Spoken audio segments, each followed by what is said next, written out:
Hello and welcome back to another BikeRide.com review. I'm your friendly neighborhood bike tester, Scott.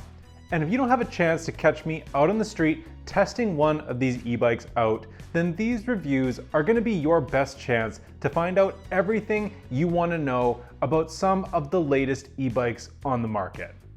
Today, we're looking at Himiway, which is a well-known e-bike brand in North America. And BikeRide has had the chance to test out a few of the best-selling bikes that it produces. Today we have the new and improved version of the Zebra, which is the Zebra D5 here in the testing studio. And we're going to put it through all of our standardized tests to see how it stacks up against the original Zebra e-bike that we've tested here on the channel, as well as its closest competitors. So keep watching to find out all the pros and most importantly, the cons about this bike. I'm gonna roll the intro and get this review going. But first, if you're a fan of the channel and you like the content we produce, you can help us make even more videos just by leaving me a like, subscribing to the channel, and turning on that notification bell. You're gonna give us the capability to keep making new videos to share with all of you. Now let's go ride some bikes.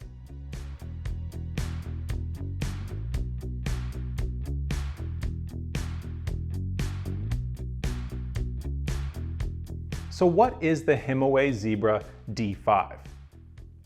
Well, the new Zebra D5 stands out from its predecessor, and it's due to a new torque sensor which is controlling that powerful 750 watt motor, as well as the recent UL 2849 certification. Some other minor improvements include an upgraded display, a large comfortable seat, and a 3 amp charger that comes with the unit. So the D5 keeps the original Zebra's frame style, as well as that 750 watt motor and the large 20 amp hour battery pack. It does offer the new version in 2 frame styles. We have a step over that we have with us here in the testing studio, and a step through version which is built for shorter riders. And the bike also has options to include the torque sensor for $200, or you can save a few bucks and stick with the cadence sensor on the unit. The D5 ships as a Class 2 e-bike, which can also be unlocked to a top speed of 28 miles per hour, which is making it Class 3 capable. It's not lost any weight in the transformation to its second edition though, maintaining the heavy weight and the large size of the bike. These attributes could definitely diminish its usefulness for smaller riders, since the bike is challenging to move unpowered due to that large weight. The large bike is definitely meant for riding on or off-road, with large 4-inch fat tires and a 95mm suspension fork. It also has fenders and a rear rack which is equipped right out of the box, making it perfectly prepared for adventures or commuting, whether you plan to ride in the concrete jungle or in the wild open spaces. Our first pro for the bike is the comfortable ride. The Himiway D5 is comfortable and fun to ride from the first time that you hop on the bike. It has a comfortable saddle and a well laid out cockpit, along with that easy to see 3.5-inch LCD display which is taking center stage. The bike is fast and responsive, with a 750 watt rear hub motor paired to the torque sensor on this unit that we have for testing. The bike also has a speed sensor, which when combined with the torque sensor makes the bike very pleasant to operate. I sometimes find that torque sensors can require lots of user input in order to maintain that top speed, but not the Zebra. Its sensor was well tuned and it managed to maintain 20 miles per hour without excess pedal effort. The bike was in general quick to respond to my pedaling, whether it was on hills or cruising the flats. It also applied power in a measured and pleasant manner that really made riding on tighter trails easy and fun despite the large size of the bike. The bike is also robust, and it features nice Tektro brakes, which are silent during operation and have powerful stopping power. Nothing takes away from a ride like loud, squealing brakes on a bike, and luckily the Tektro brakes on the D5 are quiet and effective compared to cheaper brands. The second pro for the bike was the torque sensor and motor. And I touched on this in the first pro, but the D5 is really such a pleasant bike to pedal that I had to mention it again. The torque sensor is a great upgrade for the bike, as it really transforms the rear hub motor. The D5's torque and speed sensors do a great job of matching your pedal power to motor output, no matter the situation or speed that you're traveling. I generally dislike torque sensors that require really heavy input to maintain top speed, finding that they actually detract from the enjoyment during high-speed riding or consistent commuting. The D5, on the other side of this, did a good job maintaining its top speed even with that torque sensor. You don't need to pedal at higher speeds as hard to get the same motor output as you would at lower speeds, which is a pleasant feature for intuitive riding on e-bikes. Lower speed acceleration on a regular bike naturally applies more weight to the pedals, compared to high-speed riding, which requires less weight on the pedal and faster cadence to maintain the same speed. The D5 seemed to anticipate this and compensate, easily maintaining 20 miles per hour during our high-speed range test. Our third pro for the bike was that large battery range. So the D5 is really capable of a great range with its large 20 amp hour battery pack. The battery and that power-saving torque sensor combine together well, allowing you to reach ranges of over 50 miles using the Assist Level 3 on the bike. And the bike's going to travel over 30 miles at its top speed of 28 miles per hour. The 48-mile range test that we managed to do at 20 miles per hour is definitely an amazing range for the bike. And it's the longest that we've gotten here at BikeRide.com from any e-bike using its highest assist setting. So it's really safe to say that if you're looking for maximum range from your e-bike, the Zebra D5 with its 20 amp hour battery and torque sensor is a winning combination. And now we've got to take a look at some of the cons for the bike. Starting out with our first con, which is the fact that this is a large and heavy e-bike. So it's easy to see that the Zebra D5 is large just from looking at it. It's definitely large and heavy enough to make it challenging to move for most users when it's unpowered, let alone lifting this bike. The large size, heavy weight, and the wide 4-inch tires also make it challenging for the bike to fit into small spaces. So vehicle-mounted bike racks are going to need to be chosen carefully for the bike, making sure that you can both fit the tire size and handle the bike's weight. I'd also really hesitate before attempting to move this bike upstairs or into a building. Its large size and heavy weight make garage storage the most practical option in general. Users who need to climb stairs or enter elevators or buildings with the e-bike are going to find it very challenging. If you're a shorter person also, anywhere from 5'3" to 5'6", I would be careful purchasing this bike. While shorter riders can mount and ride the unit, it is on the larger size of the spectrum for them. The step-through frame would probably be a better option for shorter users, giving you better access to the large bike without having to throw a leg over the rear rack. The second con for the bike is a little bit of a cheaper front fork. So we have a 95mm travel suspension fork from Trema, and this is a low-cost component for the bike. While it does offer a slight increase in comfort and performance compared to a solid front fork, obviously, it could still be upgraded for better performance in general. If you were to upgrade this to an air suspension fork, or even a longer travel fork like 120mm, it would definitely benefit the bike greatly. The heavy bike is fairly comfortable, but impacts such as bumps and dips can still be jarring due to the heavy weight of the bike. A more responsive, longer travel fork would increase performance and comfort on the bike. Our third con for the bike is the drivetrain. And it's one of the only other areas in which the Zebra could definitely see some significant improvement, and it comes down to that drivetrain, which uses a basic 14 to 28 tooth freewheel and a Shimano Altus derailleur, combined with a TX50 overhand shifter. Because the bike is a heavy unit that can also travel up to 28 miles per hour, it can use some help at both low and high speed for pedaling. When you're attempting to get started with low speeds on the bike and low pedal assist, the bike is heavy. The 44-tooth crank and 28-tooth cassette ring struggle to apply enough torque to get going easily, relying on the motor's assistance for easy acceleration. A higher gear would definitely assist with this. On the flip side, if you unlock the bike and you're traveling faster than 20 miles per hour, you definitely start to exceed the drivetrain's capabilities, which results in a fair amount of ghost pedaling. Increasing the gear ratio on the bike would definitely assist with both of these issues, and it would be a great improvement for the bike. So what does it do best? Well, the Himiway Zebra D5 is a winner across the board in my books. It has good components and a very comfortable ride quality, which is all backed up by its large battery capacity and the powerful motor. The bike is easily converted from its stock Class 2 speed limit to a Class 3 28 mph bike, simply by unlocking the display with that standard Himiway unlock code. So no matter the chosen speed limit, the bike was able to accelerate and maintain speed well, which was great. The motor and torque sensor are also well paired, and they make for a great combo on the bike. The bike is well built and has a nice frame, which is also confidence inspiring, allowing you to feel comfortable riding at high speeds. And it comes well equipped with accessories like its rack, fenders, and bright lights. The D5 really leaves nothing behind for users to purchase after the fact.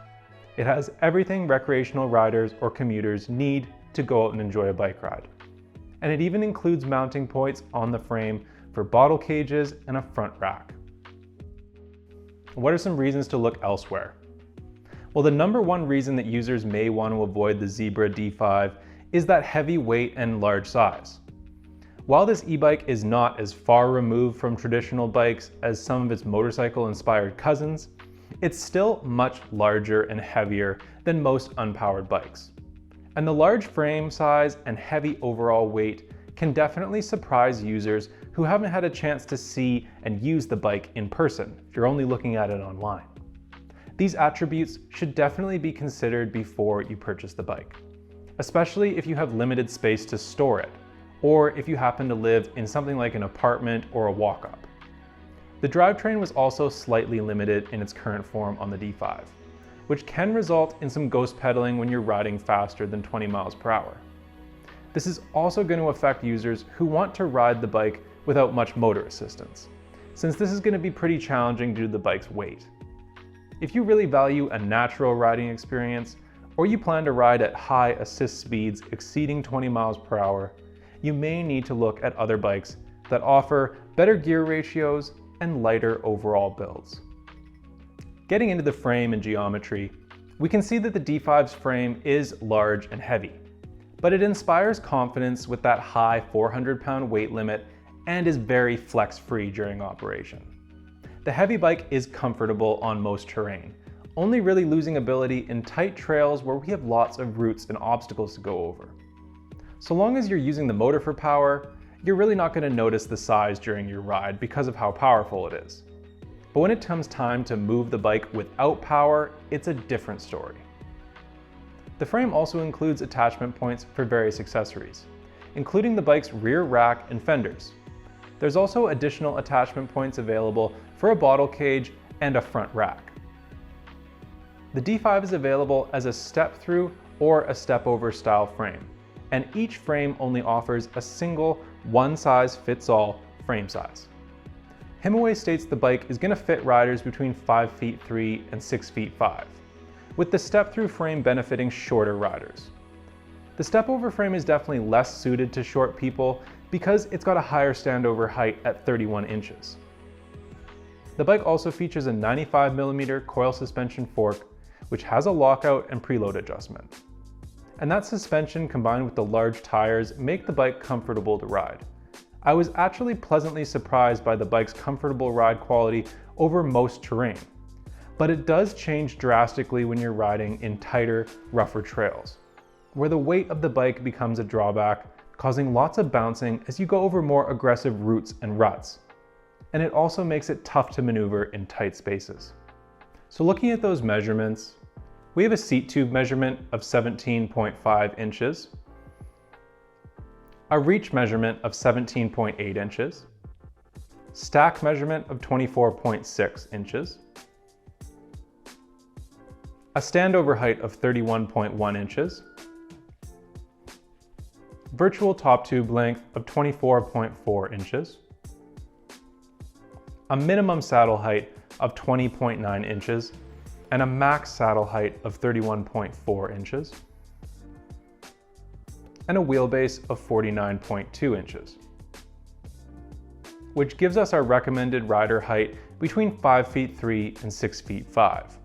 But shorter riders are also going to want to make sure that they're looking at the step-through version, not the step-over. When it comes to the display and controls for the bike, the D5 features the same large 3.5-inch display as the C5 electric motorbike that we recently tested from Himiway. This large high-contrast display is a nice unit that's easy to see and operate. It offers good information in a single view, with the battery represented as a 5-bar graphic. You don't have an option to change this to a percentage, which would be more accurate. But the bike does match the battery level to this battery meter well, and it's not going to leave you stranded without fair warning. Your current speed and odometer are also shown on this main display, as well as your power output, which is displayed as a bar graphic at the bottom of the screen, and that's going to fill up and diminish as you use or stop using power. The 4-button control pad is easy to use, and it's got a power, mode, and up and down buttons.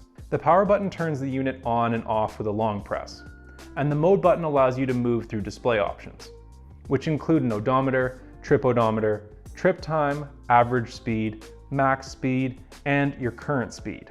The bike also has 2 menus available. The first is accessed by pressing and holding the up and down key simultaneously for a few seconds. After you see the menu come up, you can select and change options using the up, down, power, and menu buttons. From this first menu, you can also access the second menu by pressing and holding the menu and down button simultaneously for a few seconds. This pulls up the lock screen, which is then unlocked with the code 0510. After unlocking, you can adjust the wheel size of the bike and the bike's top speed, which can be set anywhere from 1 to 28 miles per hour. The bike does not require a key for operation, and it does not feature a lock. So removing the battery is the best way to ensure someone can't turn the bike on while it's parked. The display also has an integrated light sensor, which automatically controls the front and rear lights, and it's based on ambient light available. The display also has a USB port for charging devices, which is protected by a rubber plug when it's not in use. The D5 uses a similar motor to its predecessor, and it has a 750 watt nominal output rear hub motor capable of 86 Nm of torque. The motor is linked to a torque sensor on this version, and it offers very nice responsive performance.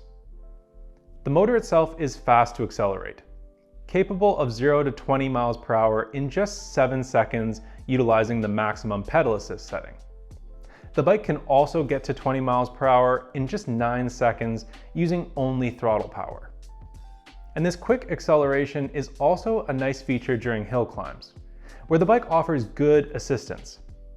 Despite good motor performance, the D5 didn't break any records during its hill climbs with us. And this was mainly because the torque sensor offers more measured performance, which only applies power during your pedal stroke, as opposed to the consistent full throttle that a cadence sensor is going to supply on a rear hub motor if you're spinning the cranks quickly enough. This resulted in a slightly higher time than other competitors during the climb that were using a cadence sensor with that rear hub motor. The first hill climb was completed in 3 minutes and 19 seconds, with an average speed of 18 miles per hour. And our second medium hill climb was completed in 2 minutes and 41 seconds, with an average of 14.2 miles per hour. This is a fine set of times for our hill climbs, and it was slightly higher than other bikes simply due to the features of the torque sensor that we just mentioned. This more measured average speed was definitely a huge benefit to the bike during range testing though, where it allowed the bike to travel a huge distance at its maximum assist level. The motor was definitely well utilized during the test, engaging during each pedal stroke to naturally increase power output. Battery and charger. The battery and the charger see nice upgrades compared to other brands for the D5, with a 20 amp hour battery and a 54.6 volt 3 amp output charger. This allows the bike to have a massive range, and also recharge in only 6 hours. which is a good charge time for such a large battery. Both the bike and the battery are UL 2849 certified for electrical safety, which brings great peace of mind to riders. And the battery can also be charged on or off the bike, and it uses the same charger and charge port for both, regardless of where that battery is located. The charge port is located on the lower down tube, and is protected by a rubber plug on the bike. The battery is held in place with a lock, which is unlocked with the key slot on the upper down tube. After the battery is unlocked, it pops out of the frame to be removed from the bottom. The area for removal is a bit tight with that fender, but it still manages to slip out. Or you can angle the wheel for more room during that removal process. And installation is just the reverse of removal. The battery slides back into the frame and clicks into its locked position.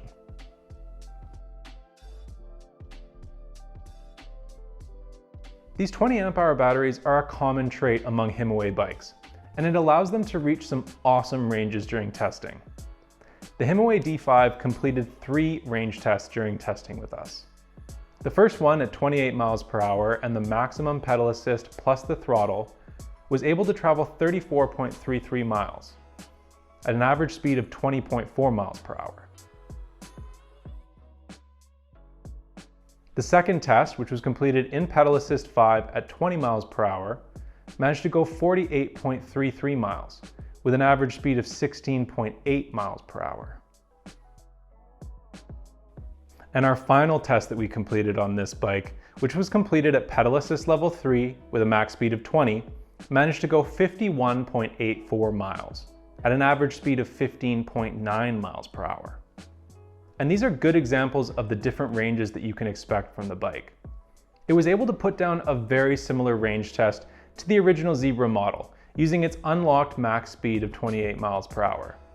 Or I could extend that range by almost double when using the pedal assist 3.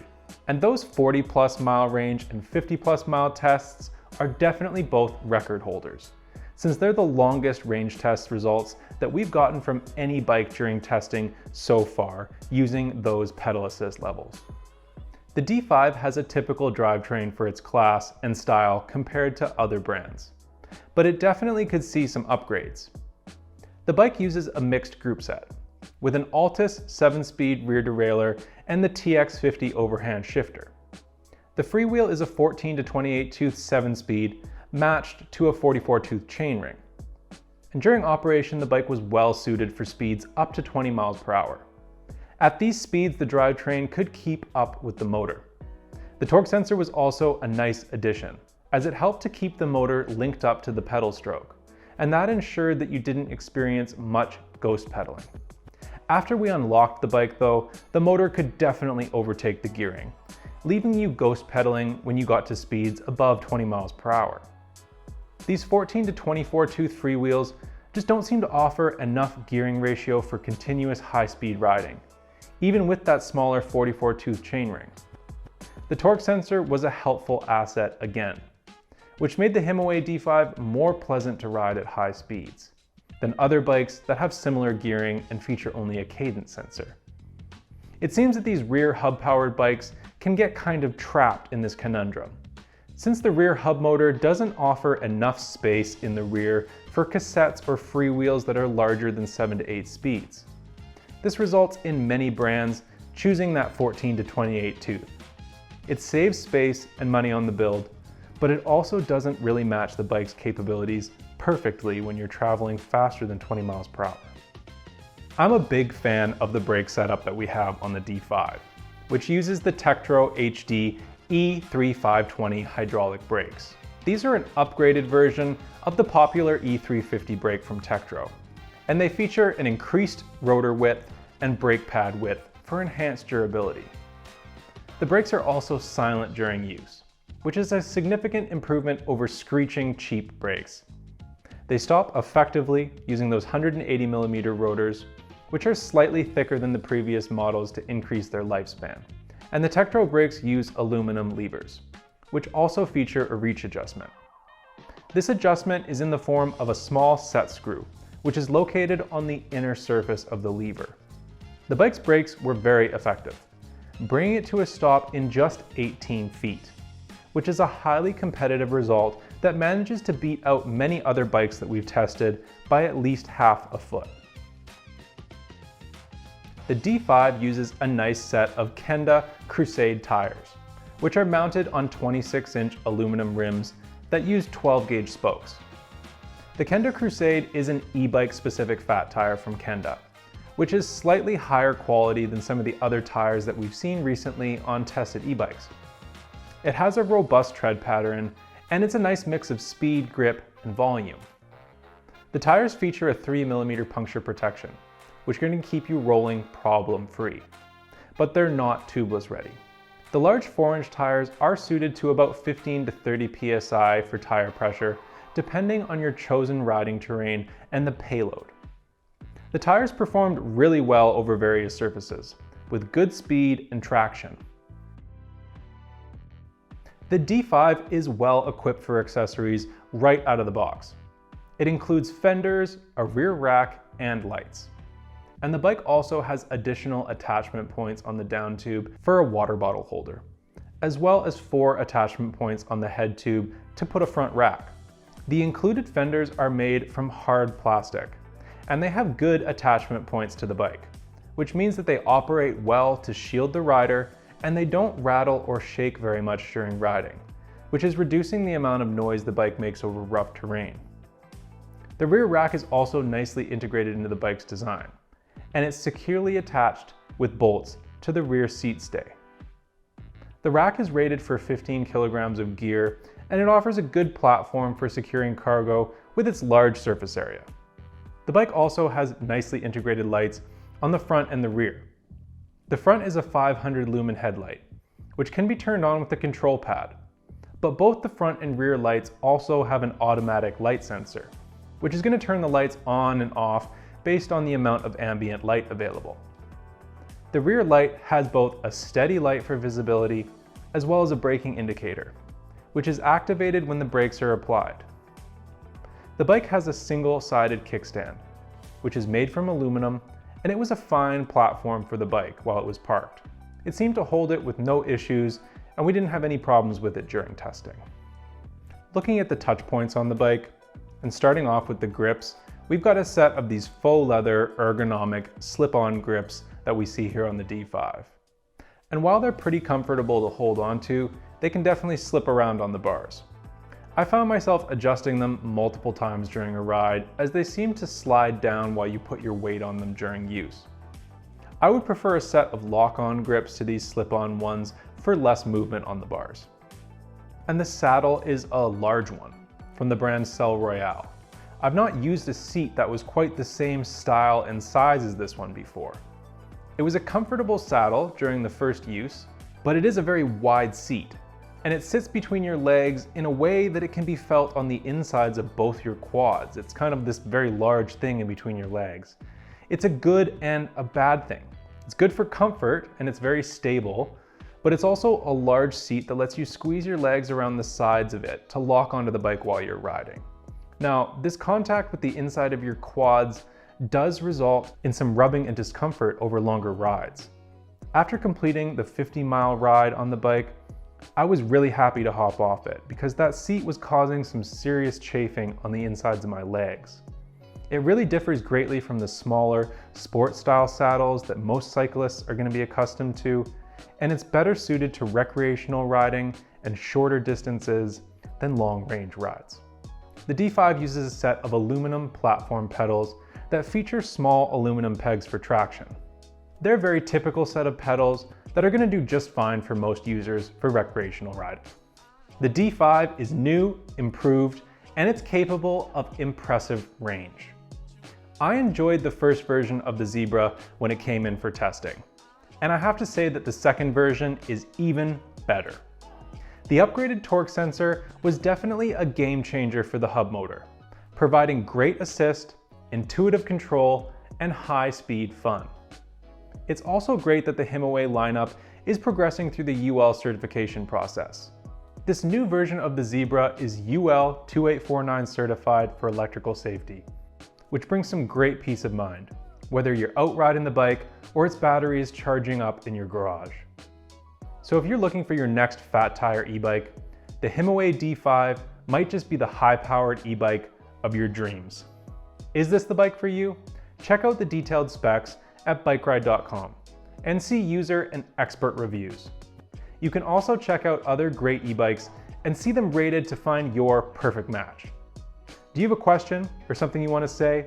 Let me know in the comments and we'll start getting you some answers. Plus, if you like this video, please give me a like and a subscribe so we can keep on bringing you the latest e-bike reviews and news. I'm Scott with bikeride.com. I want to say thanks for watching and I hope you enjoy the ride.